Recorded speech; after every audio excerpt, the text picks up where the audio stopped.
Hi Marcy folks! This video is going to be about writing a dissertation in the arts. I have recently completed my own doctoral degree in artistic research. It's called Dr. Artium from the University of Music and Performing Arts, Graz. Similar degrees are of course in Scandinavia, in the Netherlands, in Belgium, in many more countries, and the titles could be called differently. There's PhD in artistic research, there's also a DMA degree that is similar. I'm not gonna go into that. Please check out the video from my defense right here, as well as another video on types of the doctoral degrees in the arts. Again, right here, and of course all the links are in the description. Today I would like to solely concentrate on the dissertation in the arts, particularly in artistic research, because there might or might not be a very clear structure provided to you by your university or your supervisor, and I don't know if you have experience or not with academic writing, but I didn't when I started. I barely have written anything academic, so I was discovering this road for myself, and today I'm going to be happy to share some pitfalls, caveats, tips, do's and don'ts, and how to structure, write, improve, and polish your dissertation. A reminder that I provide consultations on writing a doctoral proposal. If you are about to start your doctoral degree in the arts, you are applying or you are invited for an interview and you would like to go through your interview presentation, potential questions, feel free to sign up for a consultation. The link is down below. So let's talk about a dissertation in the arts and how to start. That's the biggest question I hear from all my colleagues who started slightly later, not only, but that's always the big thing when you have that blank document with a cursor blinking in front of you and you don't know what to do. Is that the right way to start? Well, I'm gonna be blunt and tell you no up front. Another mistake that I would say that people make is thinking that you must read all the 586 books and articles that you have downloaded, purchased, and got from the library. Again, I'm gonna say that's not the right approach, because most likely you're going to get confused. I would say actually something funny. I would say don't start.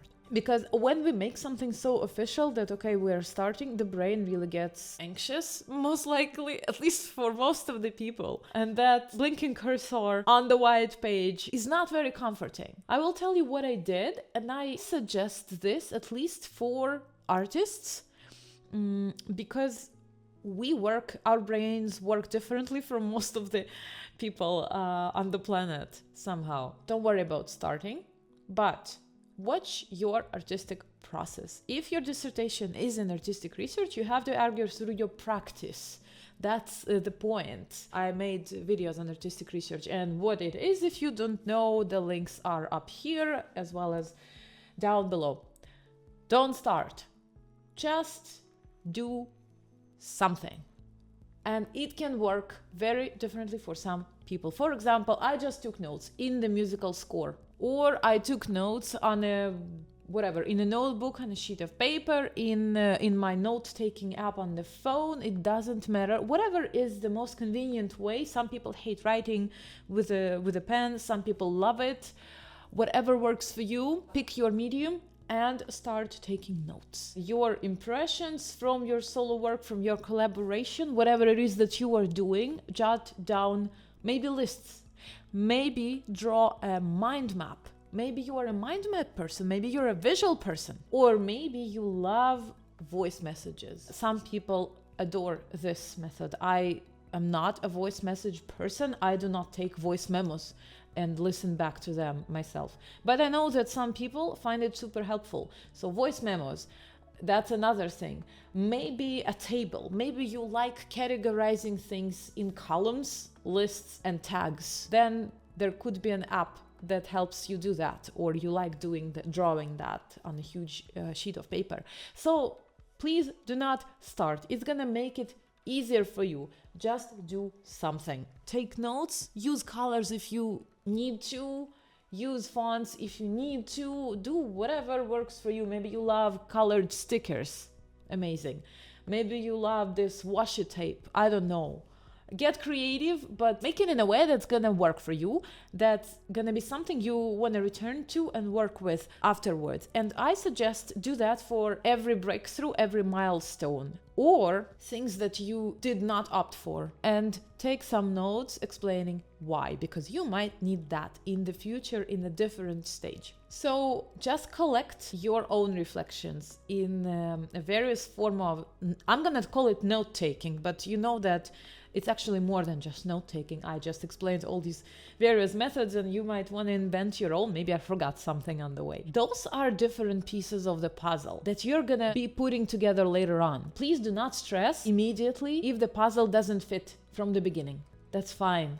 You don't have to make it fit in the beginning. You gotta just collect as many different pieces, create as many different pieces of that puzzle through your note-taking as possible. That's all you gotta do in the beginning.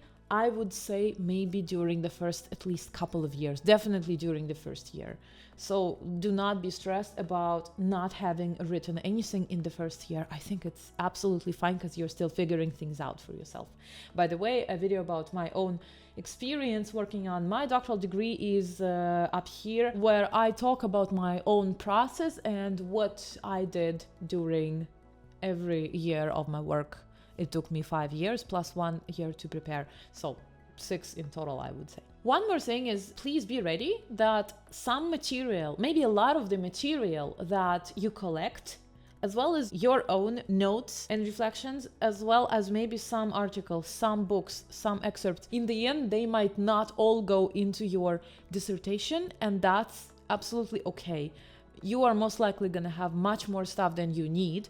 So don't get desperate if you realize that there is something that is cool, but it doesn't fit later on. That's fine. Save it for maybe another project, maybe another article, maybe something else you're gonna make it into, reshape it. It still might prove useful. I have a whole exposition on a side project sitting there. I don't know what yet to do with it, for example. It's really cool, but it would not go into my dissertation at all. No way. It's still there. At some point, I'm gonna find some use for it. So you might have something very similar at the end of your work, realizing that, okay, you spent time on something and that doesn't fit. Don't worry about it. So I myself, for example, wrote, I think about 30 pages of drafts in my second year, and in my fourth year, I sat down, I went through those drafts, I threw out at least half of that stuff because it was just not relevant during my later phases, so that's okay. And in my first year, I did not write anything at all. I just took those weird notes, lists, I don't know, impressions, reflections, but I did not write any more or less properly composed text. I did not write even drafts. I just wrote some things that if you look at it randomly, they would not even make sense. But they made sense to me later on because I reinterpreted them and I sort of opened up those notes that served as a capsule for developing my insights into the text, the parts of the text that I actually have written later on. So now let's talk about writing, the writing process itself. I myself had some parts quite set in my head for some time, maybe for months, if not years, that were kind of, again, as I just said, capsulated. And I did not get a chance to write them out due to my schedule and that I was busy with my artistic component of the project most of the time. So I got to write out those parts in detail way later. And some of them were just sitting there in my head and I knew that it was going to work together. I had them in a nutshell. And I was actually quite curious about, okay, what is that going to be like? What are they going to come out like? So that's normal. Don't stress as long as you understand your project, your process, your results. As long as you have a clear hypothesis. Or maybe you have that kind of a project that does not have a hypothesis. There are those as well. But as long as you are steady on your path and open and flexible at the same time, you're going to be all right. Don't stress out about everything. What's essential in the artistic doctorate is documenting all the rehearsal and discussion processes if you work with collaborators. If you just work alone, it's also useful to take some videos and maybe to speak out your process. If you are just discovering something, you might just say it out loud if you are filming it. That's going to help you later on to write, and you're going to be able to revisit that headspace you were in when you were working. If you have a video of your rehearsal, let's say, it's called stimulated recall. I would also say that clarity very often emerges also through writing, so not always before. And if something is not very clear while you are writing about it, you're also thinking at the same time. And please don't go crazy if something is unclear before you're writing about it. That's fine. You might leave some blanks. You might mark certain sections to open them up later on. Please also don't get stuck. If you have stuff to write after the section you are stuck in, do that. Come back to that section later. Maybe you will look at it with new eyes from a new perspective after some time. Also, what's important is figure out what exactly it is you are doing. I know it sounds funny, but for example, for me, it was that I was looking for a similar type of a dissertation to what I was about to write, to sort of get some ideas about the structure, about the even indexing, like what kind of a chapter would go where, what kind of a subchapter would go into that chapter, and so on. And I have browsed through tons and tons of dissertations in the arts, but I did not find anything that would be close, anything. So then I sat down and I thought, okay, apparently I'm doing something that, funny enough, nobody has done before. And I think it is really still so. I still haven't found anything similar. But I also realized that I had to find my own way of structuring the diss because nobody has done it in the same way. So I cannot use any example. Then I sort of flipped the concept and realized that, this and that thing in someone's dissertation works for them but would not work for me. So I started going from the opposite concept, figuring out what was not gonna work. And that's also quite cool because you then narrow down to the things that might be good if your dissertation is really one of a kind. Please remember that the structure of an artistic diss is not fixed quite often. So it's a container, but you might need to change the structure several times.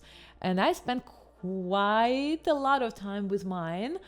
Mine is not structured in a typical academic way, I would say. There are a lot of cross references, and I say that in the foreword because there was no way I could just linearly write out the long text. I had to sort of refer to some points that were related throughout various parts of my text, and in the PDF it's quite cool because you can link the subchapter and footnote that, for example, for more details, please look into this subchapter where I open up the topic more and it's more appropriate in another segment of the text rather than, creating a whole chaos, writing out about everything. And of course, you don't want to repeat yourself too much. So cross-referencing helped me really because there was no way I could just write out everything through. There were so many things that were just related to each other. And I have 260 pages of text. So that was something that really saved me. And it might prove useful to you if you're working on something of that sort. The key for your diligence is consistency.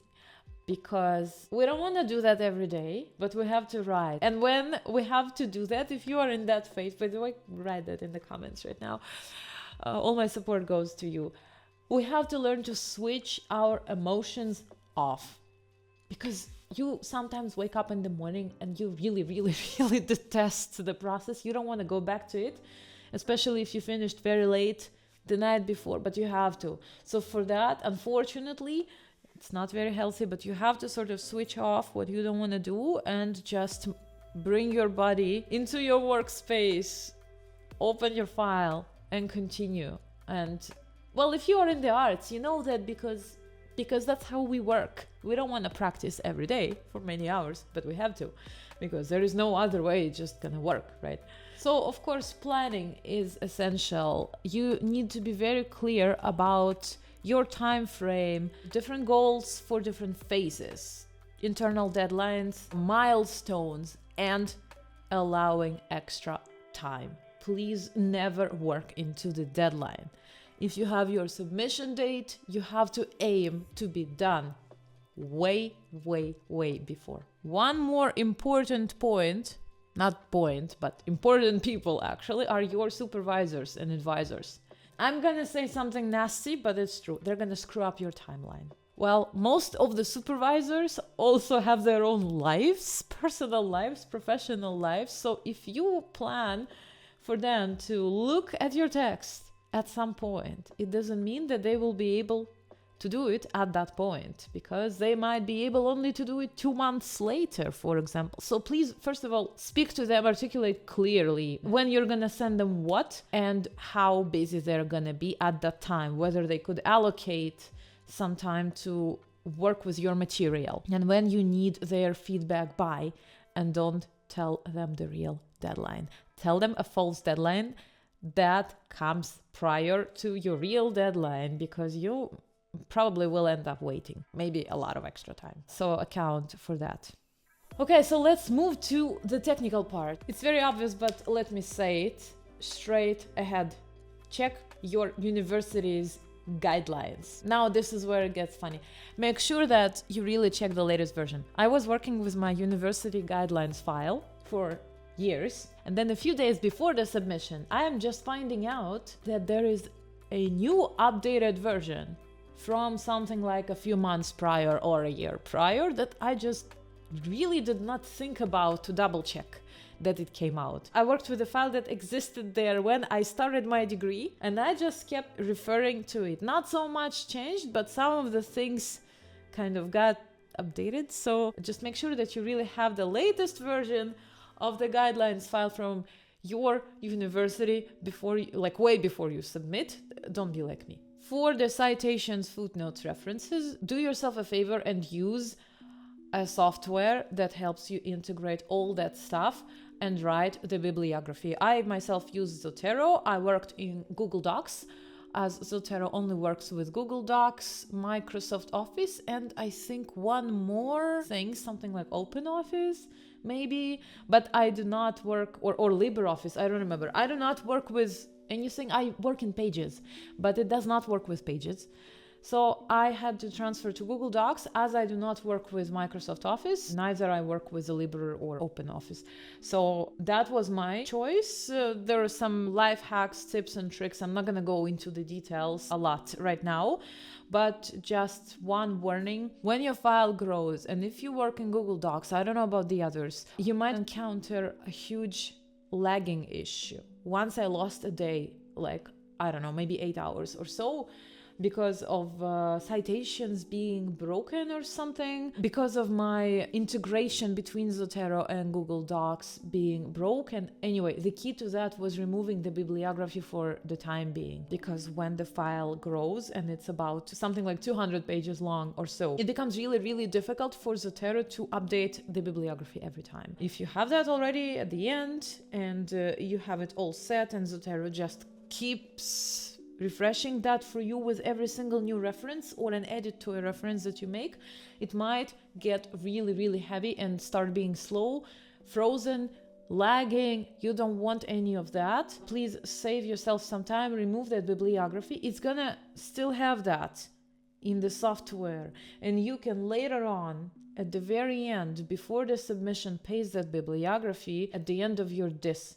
But that should prevent you from lagging while you are still working on it. Zotero is super easy to use. You can choose any citation style. For example, if you're applying somewhere else, sending an article, they require a different type of a citation style. You can very easily convert everything. Zotero is not paying for me for this, by the way. You can very easily convert everything that you need. You can categorize your stuff, you can create folders, whatnot.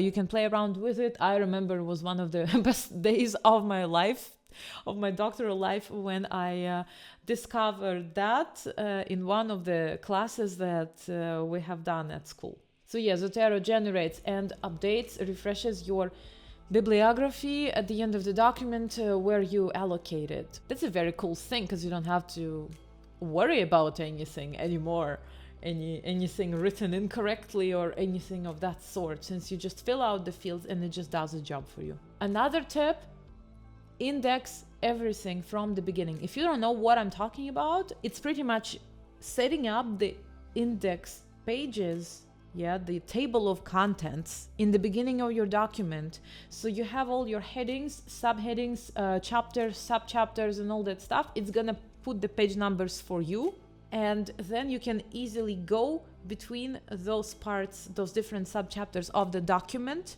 through the index. And then moreover, if you save that as a PDF, and you will at the end, it will be very easy again to navigate through the document, especially when the document grows. So do yourself a favor, create that index from the very beginning and learn how to use it. What's also important is to create the list of figures, videos, tables, diagrams, links, again from the very beginning, so you can keep track of what you have and where, since you will need it.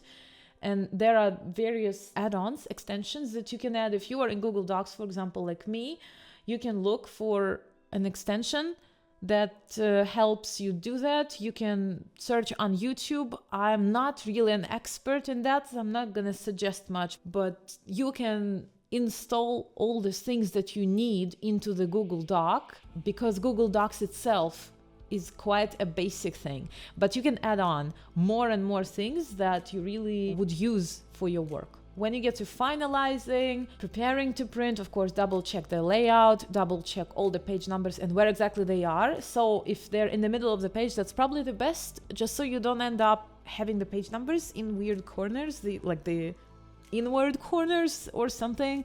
That would be weird. So if you have extra pages, like an empty page or acknowledgements or any kind of foreword or whatever, make sure that you really have all of those before the main text numbered in Roman numerals. Actually, Google Doc doesn't have that feature, so I had to edit a PDF. When I already saved my final PDF, I inserted the Roman numerals manually through the Adobe Acrobat software. Maybe it's not the smartest way, but I could not find a way for all the Roman numerals in the Google Docs for the very, very beginning of my diss. But maybe you're smarter than me and you can actually sort that out. Okay, now I will move on to the final part of this video, because it's also very important to talk about mental things during the writing process, because this is one of the most responsible things you've been doing in your life. Tell me if I'm wrong, but I'm sure that I'm right. And if you're a perfectionist like me, you probably will have a lot of your traumas arise in some anxiety attacks. You might have sleepless nights and some other unpleasant states of mind, which are not cool, but it's normal, most likely. I don't know if there is a person who can just calmly sit and write the diss for many months and just be chill. If you're one of those people, drop a comment, because I'm just wondering if there are people like that around. But brace yourself, because you're not going to be going through a very easy phase of your life, probably. There will be doubt, it's normal, and there will be self-criticism, it's also normal, I must say. Most of this stuff will seem exaggerated, really exaggerated when you actually look back. You will probably stress about things that you won't remember even in a month from submission. I think I was stressed out about such stupid things that I would get criticism if my page layout was off. So I was trying to check that all my first lines on all the pages would start really on line 1, and it would not be a space between the paragraphs that just ended up being line 1 by accident on some page. Stuff like really, it's not even minor. It's something micro. And I was really worried that my grade would be lowered because of those things, that I wasn't careful enough. And that's obviously ridiculous. The last thing I'm gonna say is celebrate all your milestones, because the process is very long. You will need to do so many things. You will go crazy if you don't give yourself some credit for what you have achieved. So you finish a phase of your work, you will go onto a new phase, take a day off or a couple of days off, or maybe even 3 days off, but celebrate what it is you have done, even if it's not something huge, but you've gone through a certain phase and it's important that you completed it. So cheer up. And if you're working on a dissertation in the arts, I wish you best of luck. You have all my support, and write in the comments how that's been going and where you are watching this video from. I'm also planning to make a video about presentations, especially doctoral presentations in the arts. So if this is interesting to you, please subscribe. And if this video was useful, hit like. I'm gonna see you in the next one. Bye.